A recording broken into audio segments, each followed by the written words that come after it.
আসসালামু আলাইকুম প্রিয় দর্শক, অন্য মঞ্চের আলোচনায় আপনাদের সকলকে আমন্ত্রণ জানাচ্ছি। জালিয়াত শব্দটার অর্থ কি সেটা যদি অভিধানে ঘাটাঘাটি করে দেখেন তাহলে দেখবেন যে জালিয়াত শব্দের অর্থ হচ্ছে এমন ব্যক্তি যে কিনা প্রতারণা করে, প্রবঞ্চক, মানে যে কিনা ধোঁকা দেয় অন্য মানুষকে। তাহলে ধোকার এর চেয়ে বড় উদাহরণ হতে পারে? যেই সরকার প্রধান কমাস আগে বলেন যে আমরা কোথাও যাব না, সারা পৃথিবী আমাদের কাছে আসবে, সেই মানুষ এখন কেন বলছেন যে বাংলাদেশের মানুষকে কেউ নিতে চায় না কারণ তারা জালিয়াত?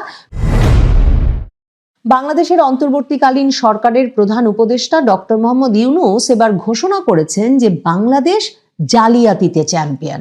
মানে বাংলাদেশের সরকার প্রধান এমন একটা ঘোষণা প্রকাশ্যে এক অনুষ্ঠানে দাঁড়িয়ে দেওয়ার প্রয়োজন বোধ করেছেন। ডক্টর মোহাম্মদ ইউনূস ঢাকায় digital device and innovation expo নামের এক অনুষ্ঠান উদ্বোধন করতে গিয়ে একেবারে মজার ছলে বলে বসেছেন যে বলুন তো বাংলাদেশ পৃথিবীতে চ্যাম্পিয়ন কিসে? এবং তারপর আমাদের সরকার প্রধান ঘোষণা করেছেন বাংলাদেশ জালিয়াতিতে চ্যাম্পিয়ন। সব জিনিস জাল, বহু দেশ আমাদের পাসপোর্ট গ্রহণ করে না, ভিসা জাল, পাসপোর্ট জাল। তিনি বলেন একটা জালিয়াতের কারখানা বানিয়েছি আমরা। প্রধান উপদেষ্টা বলেন বাংলাদেশ একটা বিষয়ে পৃথিবীর চ্যাম্পিয়ন। এখন আপনাদের সবার জানা আছে হয়তো, তবু আমি আবার বলবো, বাংলাদেশ পৃথিবীতে চ্যাম্পিয়ন কিসে? জালিয়াতিতে। ডক্টর ইউনূস বলছেন আমি মধ্যপ্রাচ্যের একটা রাষ্ট্রের মন্ত্রীর সঙ্গে আলাপ করেছিলাম, তারা বহুদিন ধরে আমাদের প্রবেশাধিকার দিচ্ছে না, বাংলাদেশের কোনো মানুষকে প্রবেশের অধিকার দেবে না।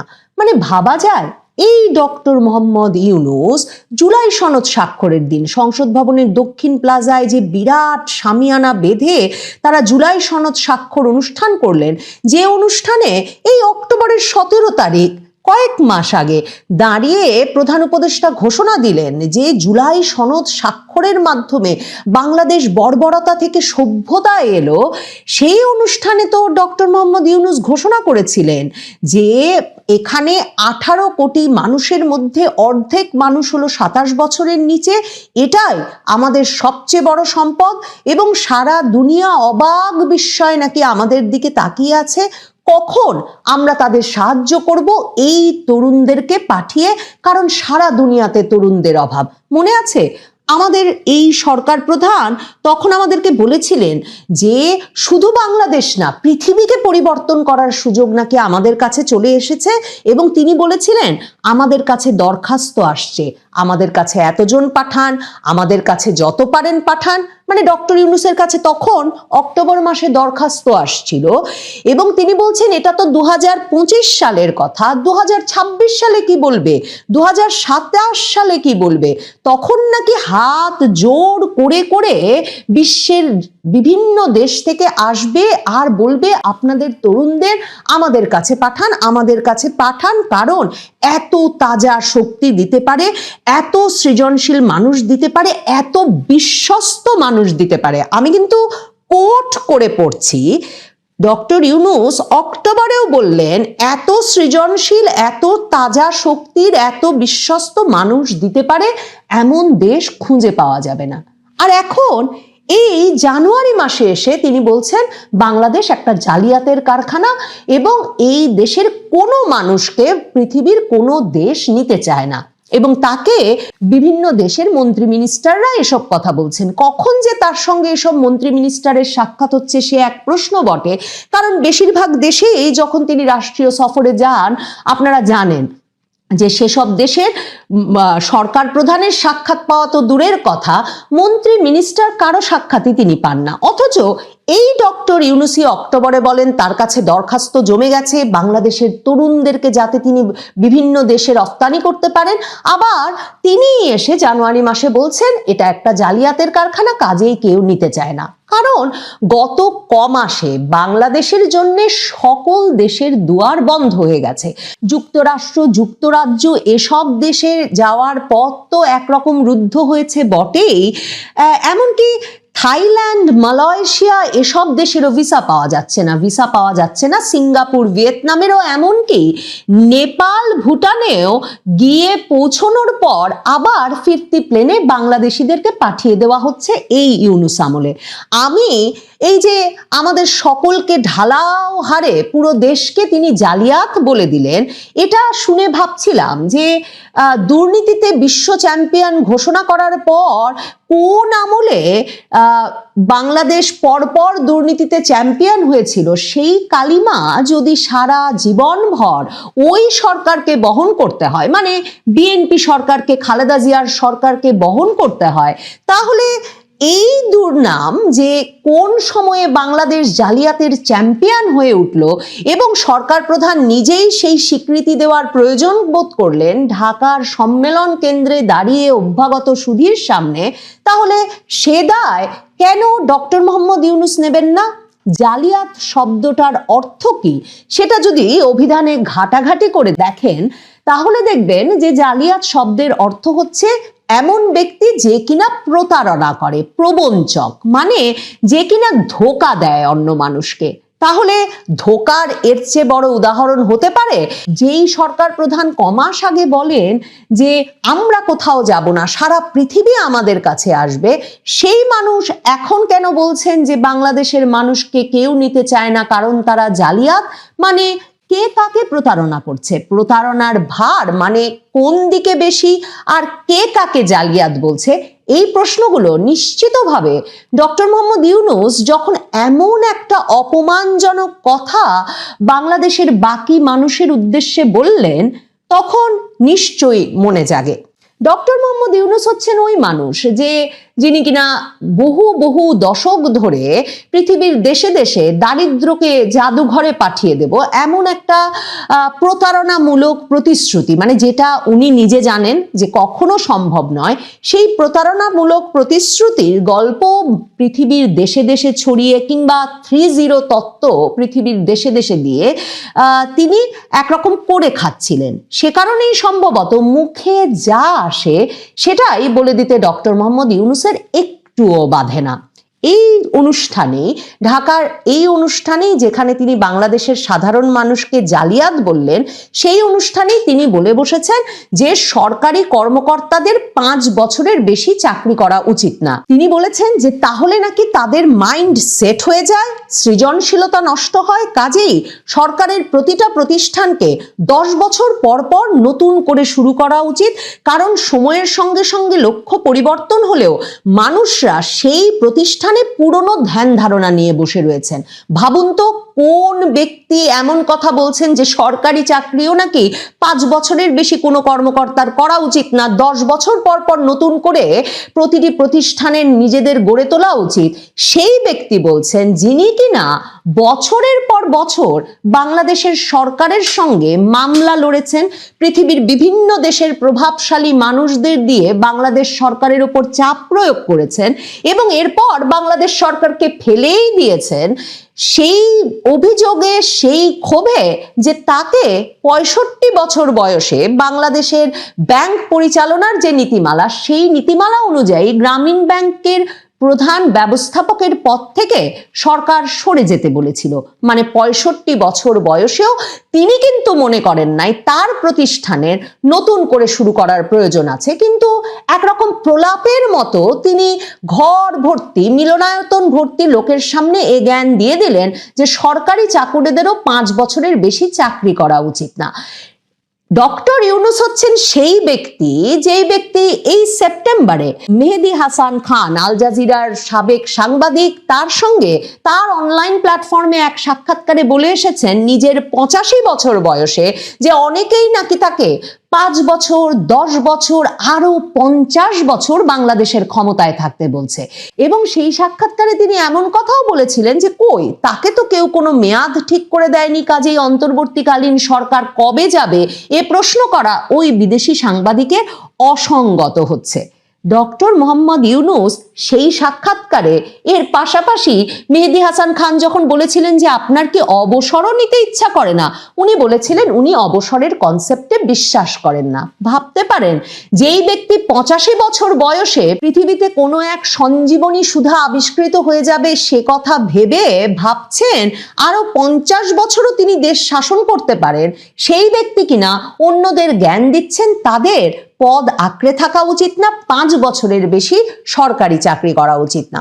ডক্টর মোহাম্মদ ইউনূস একটা মুখস্থ কথা এই বক্তৃতাতেও বলেছেন, মানে সারা দেশকে তিনি জালিয়াত বলেছেন, অথচ হঠাৎ করে তিনি বলেছেন যে ওই তরুণদের কথা, যেই তরুণদেরকে নেওয়ার জন্য নাকি বাংলাদেশের সামনে লাইন পড়ে গেছে, তিনি বলেছেন জুলাই আন্দোলনকারীরাই একদিন বিশ্বে নেতৃত্ব দেবে। মানে যেই জুলাই আন্দোলনকারীদের এখন দেখা যাচ্ছে তারা দলের নেতৃত্ব দিতে পারছে না, 20-25 জন নেতাকে যে আমরা চিনেছিলাম তারা মোটামুটি 5-6টি ধারায় বিভক্ত হয়ে পড়েছে, যে 20-30 জন এখন জামায়াতের ছায়াতলে গিয়ে মনোনয়ন নিয়ে নির্বাচন করার চেষ্টা করছেন তারা রাস্তায় বের হলেই ডিম খাচ্ছেন, অথচ ডক্টর মোহাম্মদ ইউনূস বলছেন এরা তো দেশে আটকে থাকবেন না, এই জুলাই আন্দোলনকারীরা নাকি বিশ্বে নেতৃত্ব দেবেন।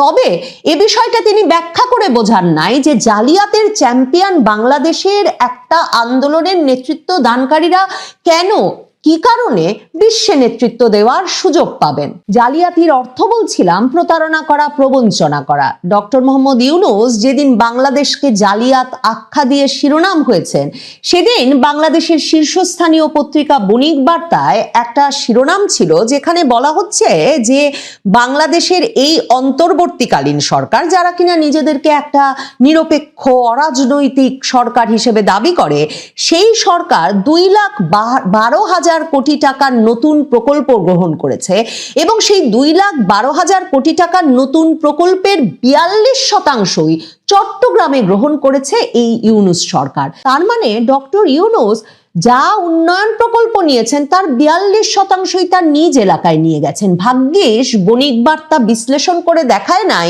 যে এই সরকারের বড় বড় পদে মন্ত্রী, উপদেষ্টা, বিশেষ সহকারী সহ নানা পদে উনি যাদেরকে অধিষ্ঠিত করেছেন তার মধ্যে কত শতাংশ চট্টগ্রামের, কত শতাংশ উনার আত্মীয় স্বজন, কত শতাংশ উনার গ্রামীণ ব্যাংকের কোটায় এসেছে, আর কত শতাংশ উনার নিজস্ব তদবিরে এমন বড় বড় পদে বসতে পেরেছে।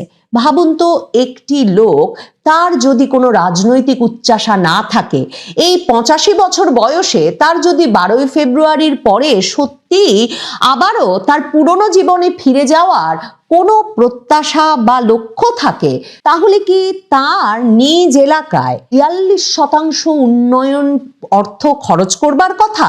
কোন উচ্চাশায় ডক্টর মোহাম্মদ ইউনূস একের পর এক চুক্তি সই করছেন বিভিন্ন দেশের সঙ্গে, আর কোন উচ্চাশাই বা তিনি তার নিজ এলাকায় এমন এক চোখা উন্নয়নের নীতি গ্রহণ করেছেন? ওই যে বলছিলাম, জালিয়াত হচ্ছে সেই ব্যক্তি যে ব্যক্তি তার কথায় কাজে অন্যকে ধোঁকা দেয়। ডক্টর মোহাম্মদ ইউনূস, মানে আরেক রমজান চলে আসছে, মনে আছে?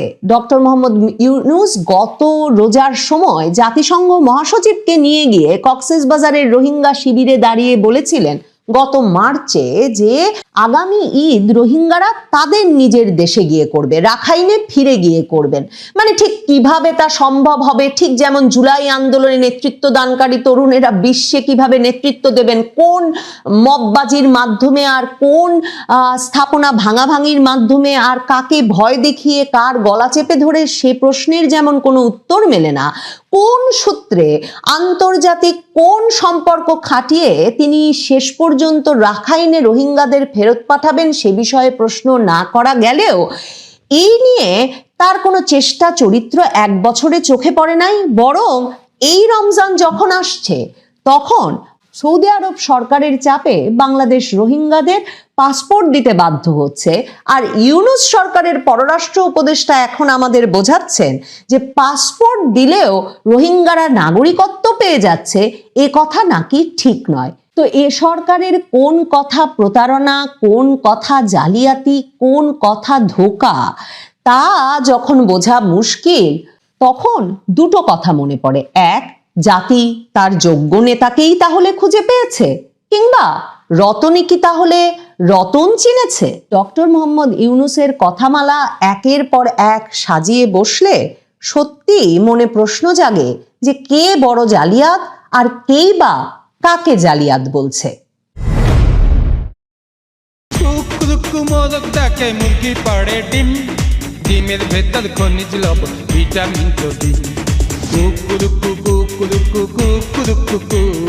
তথাকথিত জুলাই আন্দোলনের নামে যে ভয়াবহ নৈরাজ্য এবং সন্ত্রাসের জন্ম দিয়ে নাসিরউদ্দিন পাটোয়ারি, হাসনাত আব্দুল্লাহ, নাহিদ ইসলাম, সার্জিস আলমরা ডক্টর মোহাম্মদ ইউনূসকে ক্ষমতায় বসিয়েছিল, তার মুখোশ খসে পড়তে খুব বেশি সময় লাগেনি। দীর্ঘ 1.5 বছর পর সাধারণ মানুষ আজ হাড়ে হাড়ে বুঝতে পারছে যে ছাত্র আন্দোলনের সাইনবোর্ড ব্যবহার করে মূলত জামায়াত শিবিরের এজেন্ডা বা ক্ষমতায় যাওয়ার পথ পরিষ্কার করা হয়েছে। সাধারণ মানুষের লাশ আর রক্তের উপর দাঁড়িয়ে তারা যে ক্ষমতার মসনদ গড়েছিল তা এখন টলমল করছে। ঢাকা 8 আসনে জামায়াতের প্রার্থী নাসিরউদ্দিন পাটোয়ারির উপর বারবার ডিম হামলাকে আমি এভাবেই দেখি। আপনি দেখেন।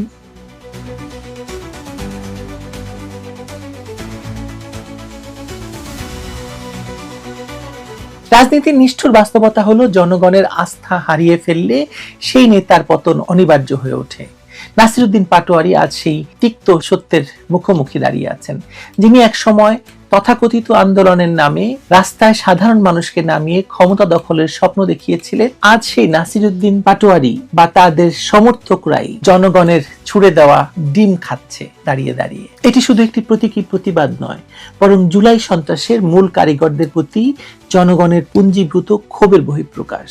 যেখানে নাসিরউদ্দিন সেখানে ডিম বা আন্ডা। আপনি দেখবেন কিছুদিন পরে নাহিদ খাবে, ডিমের বাড়তি কিছু খেতে পারে, হাসনাত খাবে, সার্জিস খাবে। দীর্ঘ 1.5 বছর পর মানুষ স্পষ্টভাবে বুঝতে পেরেছে বা বুঝে গেছে যে নাসিরউদ্দিন পাটোয়ারি, হাসনাত আব্দুল্লাহ, নাহিদ ইসলাম, সার্জিস আলমদের মতো ব্যক্তিরা আসলে জামায়াত শিবিরের প্রশিক্ষিত সন্ত্রাসী ছিল। তারা আন্দোলনের নামে মানুষ হত্যা করেছে, সাধারণ নাগরিকদের বিভ্রান্ত করেছে এবং শেষ পর্যন্ত ডক্টর মোহাম্মদ ইউনূসের মাধ্যমে ক্ষমতা কুক্ষিগত করেছে। এই চক্রান্তের প্রকৃত রূপ এখন জনগণের কাছে একদম স্বচ্ছ।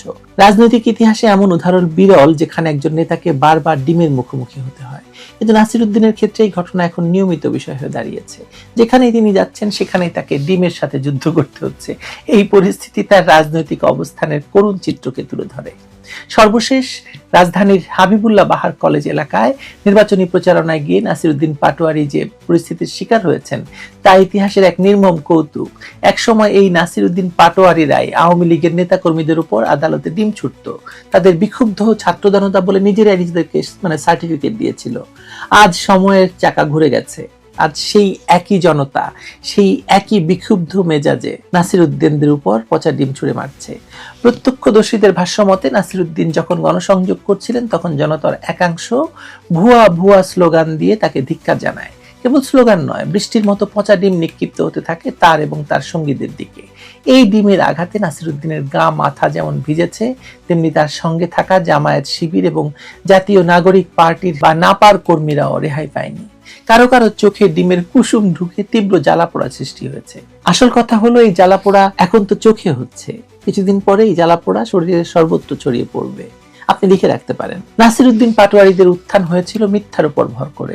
জুলাই মাসে সাধারণ মানুষকে রাস্তায় নামিয়ে লাশের রাজনীতি করে তারা ক্ষমতা দখল করেছিল।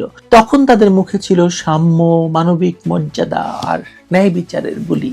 অথচ ক্ষমতা দখল করে ইউনূসকে সামনে রেখে তারা চালিয়েছে ভয়ঙ্কর অপশাসন। বৈষম্যের নামে কতটা অবৈষম্য করা যেতে পারে তার প্রমাণ তারা দেখিয়েছে। হাদিকে খুন করা হয়েছে, হাদিকে খুন করে হাদির পরিবারকে ফ্ল্যাট চাকরি সব দেওয়া হয়েছে। মেধা না কোটা, কোটা না মেধা, সব মিলে ঝুলে গেছে। মেধা দূরে চলে গেছে, এখন কোটা নিয়ে তারা বেঁচে আছে। আর যখন তারা নির্বাচনের নামে জনগণের দুয়ারে ভোট চাইতে যাচ্ছে, জনগণ তাদের প্রত্যাখ্যান করছে সর্বোচ্চ ঘৃণা দিয়ে। হাবিবুল্লাহ বাহার কলেজের সামনে যে ঘটনাটি ঘটেছে তা প্রমাণ করছে যে সাধারণ মানুষ তাদের ত্রাতা হিসেবে নয় বরং প্রতারক হিসেবে চিহ্নিত করছে। নাসিরউদ্দিনের সঙ্গে থাকা জামায়াত শিবিরের কর্মীরা যখন বলছে তারা জনগণের সেবায় নিয়োজিত হতে এসেছিলেন এবং এই হামলা গণতান্ত্রিক মূল্যবোধের পরিপন্থী, তখন তা শুনে সাধারণ মানুষের মুখে হা হা হাসি ফুটে উঠেছে। কারণ যারা 1.5 বছর আগে আন্দোলনের নামে সন্ত্রাস চালিয়ে গণতন্ত্রের কবর রচনা করেছিল তাদের মুখে আজ গণতান্ত্রিক মূল্যবোধের কথা শোভা পায় না। সবচেয়ে বড় কথা হলো দেশের সবচেয়ে বড় এবং পুরনো রাজনৈতিক দলকে মব সৃষ্টি করে নিষিদ্ধ করে নির্বাচনের বাইরে রেখে একা একা নির্বাচন করছে, তারা আবার গণতান্ত্রিক মূল্যবোধের বুলি আওড়ায়। শুনলেও বমি পায় আসলে। দৌড় সালাউদ্দিনের কথা মনে আছে আপনাদের? দৌড় সালাউদ্দিন থেকে ডিম নাসিরউদ্দিন বা আন্ডা নাসিরউদ্দিন। রাজনীতির মাঠে এই উপাধিগুলির পরিবর্তন এক গভীর তাৎপর্য বহন করে। একসময় বিএনপি নেতা সালাউদ্দিনকে জনরোষের মুখে দৌড়াতে হয়েছিল, আজ নাসিরউদ্দিনকে ডিমের বন্যায় ভাসতে হচ্ছে। এই পচা ডিম কেবল কোনো খাদ্যবস্তু নয়, এটি হলো জনগণের জমে থাকা ক্ষোভের প্রতীক। জনগণ যখন দেখে যে জুলাইয়ের সেই তথাকথিত বিপ্লবীরা আসলে ক্ষমতার লোভী এবং নির্দিষ্ট কোনো গোষ্ঠীর লাঠিয়াল বাহিনী ছিল, তখন তাদের আর কোনো শ্রদ্ধাবোধ অবশিষ্ট নেই, থাকে না। নাসিরউদ্দিনের উপর এই হামলা আসলে কোনো ব্যক্তির উপর হামলা নয়, এটি হলো সেই মিথ্যাচারের উপর আঘাত যা গত 1.5 বছর ধরে ফেরি করে বেড়াচ্ছে তারা। আহত জামায়াত শিবির কর্মীদের হাসপাতালে নেওয়া হয়েছে, তাদের চোখে ডিমের কুসুম ঢুকেছে, কিন্তু তাদের সেই চোখের দৃষ্টি কি খুলবে? তারা কি বুঝতে পারবে যে জোর করে বা আবেগের দোহাই দিয়ে সাময়িক ক্ষমতা দখল করা যায়, কিন্তু মানুষের মন জয় করা যায় না? নাসিরউদ্দিন পাটোয়ারিরা আজ জনবিচ্ছিন্ন, তাদের নিরাপত্তা দেওয়ার জন্য পুলিশ ডাকতে হচ্ছে, সব জায়গায় তাদের দেহরক্ষী আছে এখন, অথচ তারা দাবি করত তারা গণমানুষের নেতা। যে নেতার জনসভায় পুলিশ দিয়ে ব্যারিকেড দিতে হয়, ডিমের হাত থেকে বাঁচাতে নিরাপত্তা চাইতে হয়, তিনি আর যাই হন জননেতা নন। জুলাই আন্দোলনের সময় তারা যেভাবে সাধারণ শিক্ষার্থীদের ঢাল হিসেবে ব্যবহার করেছিল, আজ সেই সাধারণ মানুষই তাদের মুখোশ উন্মোচন করে দিয়েছে। ইউনূস প্রশাসনকে ক্ষমতায় বসিয়ে তারা ভেবেছিল দীর্ঘমেয়াদে ছড়ি ঘোরাবে, কিন্তু রাজনীতির মাঠ যে পিচ্ছিল তা নাসিরউদ্দিনরা এখন হাড়ে হাড়ে টের পাচ্ছেন। তাদের প্রতি নিক্ষিপ্ত প্রতিটি পচা ডিম আসলে এক একটি ব্যালট, যা নির্বাচনের আগে রায় দিয়ে দিচ্ছে মানুষ তাদের বিপক্ষে। এই রায় হলো প্রত্যাখ্যানের রায়, এই রায় হলো ঘৃণার রায়। নাসিরউদ্দিন পাটোয়ারি, হাসনাত আব্দুল্লাহ, সার্জিস আলমরা যে রাজনৈতিক ভণ্ডামির আশ্রয় নিয়েছিল, তার পরিসমাপ্তি ঘটছে অত্যন্ত অপমানজনকভাবে।